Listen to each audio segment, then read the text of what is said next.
tous, j'espère que vous allez bien ce mardi 18 novembre 2025. Je suis Benjamin, alias Black Wolf, et je vais vous donner mon avis, mon ressenti sur le marché crypto aujourd'hui. Et on a un marché qui tout saute, pour ne pas dire qui suffoque. Le marché crypto qui suit la trajectoire du BTC, du Bitcoin actuellement. Donc le Bitcoin qui poursuit sa correction. Donc j'en ai parlé ces derniers jours. Et je vais refaire un focus sur ce que j'ai construit dernièrement et je vais vous montrer un scénario qui sent mauvais, qui peut sentir mauvais si ça se confirme. Donc restez bien jusqu'au bout de la vidéo pour que je vous montre ça. Et là, on a le marché qui corrige de moins 3% de manière générale. Donc toutes les cryptos sont concernées, mis à part quelques exceptions. Et on va débuter sur ce qui se passe dans l'actualité, dans les grands faits macroéconomiques. Et on a, ça c'est le sujet majeur, donc le BTC qui est redescendu pas loin des 89 000 dollars. On a l'Ether qui est allé au niveau des 3 000 dollars aussi, donc ça marque des nouveaux plus bas depuis plusieurs mois maintenant. Et il faut savoir qu'il y avait une poche de liquidation d'environ 62 millions de dollars sur le Bitcoin qui a été identifiée. Donc c'était pas loin des 93 000 dollars et ça a déclenché justement cette chute jusqu'aux 89 000 quasiment. Et ça, c'est dans un contexte macroéconomique qui pèse fortement. Et c'est surtout au niveau par rapport aux attentes de la baisse des taux qui est prévue par la Fed en décembre. Et c'est une liquidité sur le marché crypto qui s'est aminci.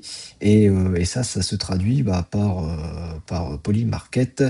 Donc c'est le marché des prédictions. Et puis oui, effectivement, quand on regarde sur les courbes, on prévoyait une baisse de 25% en décembre. Et là, depuis quelques jours, cette tendance s'est inversée et c'est le no change qui commence à prendre de l'ampleur. Donc aucun changement de prévu à 53% contre 45 sur 25 points de base de baisse. Donc le sentiment qui est de plus en plus favorable à aucun changement, en tout cas en décembre, dans l'état actuel. Donc s'il n'y a pas de changement, le marché réagit, réintègre cette information et moins de liquidité, c'est moins de flux entrant sur les marchés à risque. Donc la crypto qui se réajuste à cela. Donc c'est une des grosses causes de la correction de ces derniers jours. On a ensuite au niveau des ETF, c'est la même chose, hein. L'ETF, là on parle de BlackRock, donc Libit, pour rappel, qui a enregistré un retrait record de 463 millions de dollars en une seule journée. Ça, c'était le 14 novembre. Et c'est la première fois depuis le lancement de l'ETF, là, début d'année dernière. Voilà, les produits d'investissement crypto mondiaux qui ont subi environ 2 milliards de dollars de sorties en une semaine. Donc c'est la plus forte sortie depuis février de cette année. Et près de 87% de ces retraits proviennent des fonds cotés aux États-Unis. Et on apprend qu'en Allemagne, c'est un petit peu l'inverse. Il y a eu quelques flux rentrants modestes en contrebalance. Mais bon, si on a 97% aux USA qui sortent, ça fait le jeu. Et, voilà, donc, marché en baisse aussi plutôt à cause de ça. On a un autre sujet qui concerne alors plus la réglementation. Il y a un projet de loi bipartisan par le comité de l'agriculture aux États-Unis qui propose de clarifier la distinction entre les securities et les commodities. Et sous le projet, on a les actifs types comme Bitcoin, comme l'Ether, qui pourraient être classés comme commodities sous la régulation de la CFTC plutôt que de la SEC. Et cette clarification, ça pourrait réduire l'incertitude juridique et cette incertitude qui a freiné l'adoption institutionnelle et les projets crypto aux États-Unis pendant des années. Donc ça, c'est dans les tuyaux depuis un petit moment maintenant. Donc il ne tarde à savoir le dénouement de tout ça pour que ce soit enfin un cadre clair et que ça puisse se dérouler pour le mieux par la suite.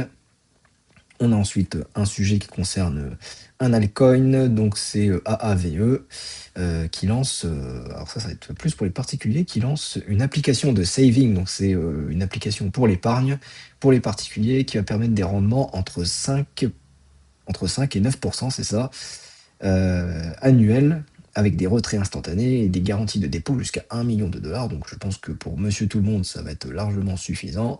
Et c'est une application qui va permettre d'alimenter un compte via carte bancaire ou virement ou stablecoin. Et ça vise à simplifier l'accès à la DeFi pour un public non spécialisé, donc vraiment pour monsieur et madame tout le monde.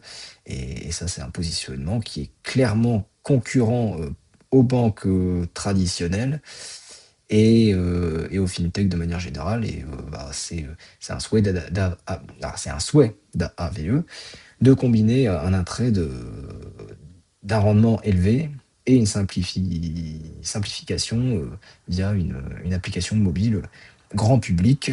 Donc après, à voir si c'est disponible en France ou pas, mais ça c'est dans les tuyaux et effectivement, des rendements de ce niveau, c'est prenable. On a ensuite, dernier sujet sur, alors plus un sujet en Afrique parce qu'on a, on a un projet qui s'appelle le projet Adapt, qui est lancé en partenariat avec Iota Fondation, donc Iota qui est un vieux projet crypto aussi. Il y a plusieurs partenariats avec l'AFCTA, Tony Blair Institute et le World Economic Forum. Donc ça vise à établir une infrastructure publique, digitale, open source dans 55 pays membres de l'AFCTA. Je ne sais pas si je le prononce bien, mais je ne vais pas lire tout l'acronyme. Donc c'est un système qui prévoit d'utiliser les stablecoins, notamment l'USDT, pour les paiements transfrontaliers en Afrique. Et ça va permettre les reroulements quasi instantanés, la tokenisation d'actifs physiques, comme les commodities, les minerais, et réduction des coûts et des délais. Et puis ça, c'est un objectif chiffré qui devrait doubler le commerce intra-africain, de débloquer environ 70 milliards de dollars et de générer même pas loin de 24 milliards de dollars de gains annuels grâce à cette digitalisation. Et malheureusement, ce serait un stablecoin dollar qui va servir à ça, alors qu'on pourrait avoir nos stablecoins euros. Donc j'en ai parlé dans ma vidéo long format de dimanche entre Bitcoin et euro numérique.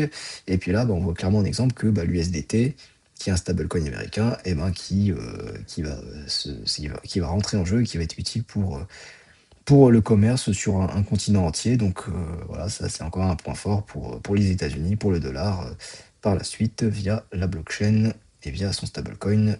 Donc malheureusement, on est un petit peu à la traîne. Mais on va pas perdre espoir, on va garder le moral. Et on va passer directement sur le BTC, qui a pas mal corrigé ces dernières heures. Donc là, actuellement, on est sur les prix de 91 000 dollars. Et tout ça pour vous dire que, pour rappel, j'avais dessiné le biseau d'extension en bleu là, ces derniers jours, donc je ne l'ai pas touché. Et alors déjà par rapport à la vidéo d'hier, je vous ai dit que vraiment le point pivot, c'était par rapport à la trendline en rouge au niveau des 93 000 dollars et qu'il y avait le gap à combler à 92 000, ça c'est fait. Et puis, je n'avais pas parlé, mais dans un scénario qui se confirmerait baissier, on aurait des objectifs de baisse qui se matérialiseraient.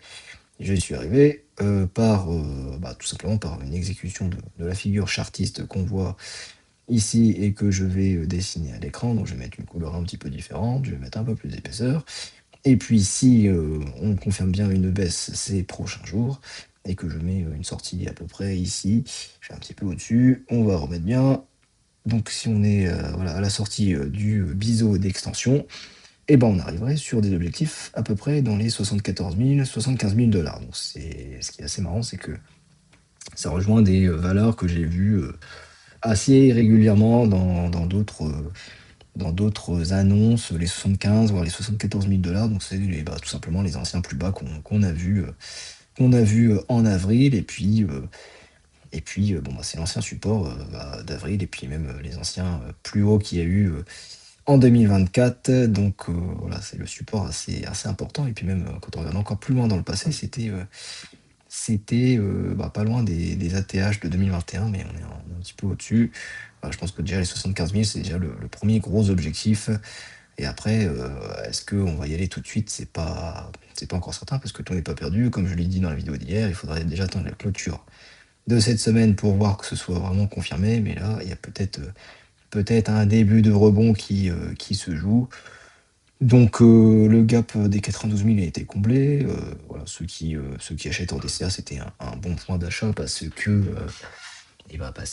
bon, il faut acheter en plusieurs fois bah, c'était un bon moyen d'acheter à ce moment-là, donc c'était quasi sûr, c'était sûr à 95 que le gap se fasse combler. Donc là, ce que je peux dire, c'est que le cours qui peut remonter possiblement vers les niveaux qu'on avait auparavant sur pas loin des 100 000 dollars, hein, déjà. Retaper la grosse trendline en rouge, le biseau descendant qu'on a eu en jaune, et idéalement, il faudrait intégrer les 100 000. En fait, c'était l'ancienne résistance en bleu qu'on avait.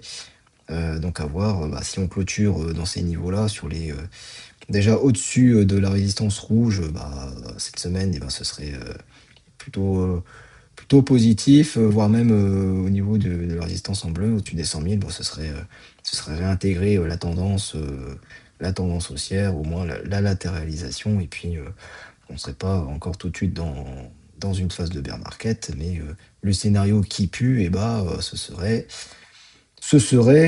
qu'on aille rebondir sur les anciennes résistances, anciens supports. Ce serait de remonter tout simplement sur les 100 000, et puis que derrière ça rechute assez rapidement. Donc ce serait quelque chose que... alors je vais faire peut-être un plan un peu plus large. On est ici, et là actuellement on est aux 91 000, et puis qu'on est une espèce de rebond qui viennent déjà sur la rouge, et puis qu'on continue une chute, voire même qu'on vienne revenir sur l'ancienne résistance en bleu, et puis que là on fasse finalement une vraie chute. Donc ce serait un retest de l'ancienne résistance en bleu, et puis ça, ça serait un scénario possible et pas forcément étonnant, parce que c'est quelque chose qui arrive assez souvent. Donc là, on est sur des niveaux un peu critiques, comme je l'ai dit hier. Et le scénario qui pue, ce serait celui-là, donc la confirmation du biseau d'extension, et puis aller tout droit vers les 75 000 dollars, en tout cas dans un temps moyen terme, d'ici la fin de l'année. Et puis si les décisions de la Fed décident de ne pas baisser les taux, on serait dans ce scénario. Mais s'ils décident de baisser les taux, ce serait positif, et on peut espérer un rebond. Donc tout reste à faire. Voilà, on va déjà attendre la fin de semaine, et puis on va suivre ça ces prochains jours. Et je vais parler rapidement de l'Ethereum. C'est un peu le même cas de figure, même si on a pas mal baissé aussi. On arrivait sur les 2949, 46 au plus bas. Donc ça, je vous l'ai dit, on sera arrivé sur les niveaux des 2900 dollars, qui sont des anciens supports par le passé. Et puis on avait pas mal corrigé quand même sur l'Ether. Une belle correction de 40%, j'avais montré ça dans les dernières vidéos.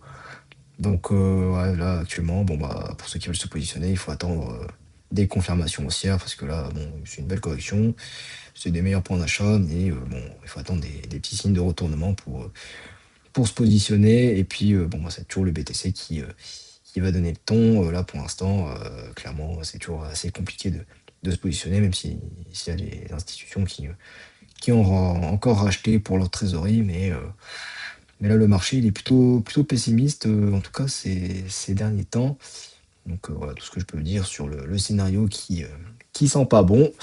Avoir la confirmation d'ici fin de semaine. Bon, moi j'espère que la vidéo vous a plu. Mettez un petit like, et puis abonnez-vous pour ceux que ce n'est pas fait, pour suivre ça ensemble, et pour suivre les vidéos long format que je vais sortir ces prochains jours. Passez une très bonne journée. Je vous dis à demain. Ciao, bye.